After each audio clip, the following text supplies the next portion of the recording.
The sights and sounds of the explosions in Belgium sent eyewitnesses running. The blast sparked panic at a busy travel time at the airport and subway. Here's a closer look at the terrifying scenes from people who were nearby.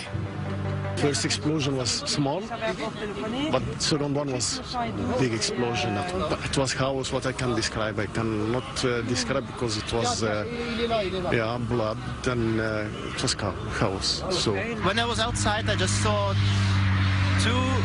two people with heads like covered, really covered with blood, and lots of people whose hands were covered with blood. So I suppose that they were really close to the place where the explosions happened. You just feel like a wave explosion, a wave goes through your body.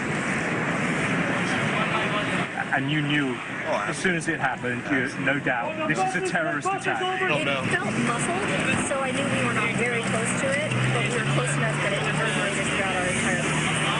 One gunshot afterwards, and there was one man who was speaking Arabic afterwards, and I heard boom, an enormous explosion, after people, and I said to myself, I'll try to save more people.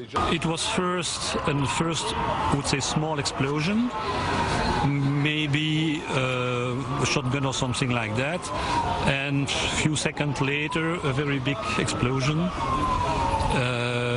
and the registration hall was with a lot of smog and completely destroyed. Sprinklers, spraying and so on.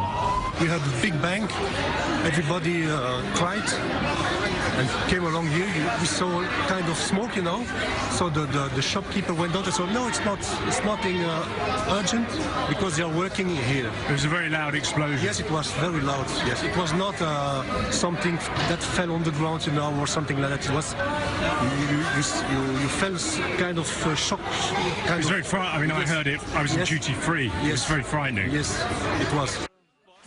Just a horrific scene. One of the witnesses there said that the ceiling collapsed. That's one of the reasons they had trouble identifying and finding victims.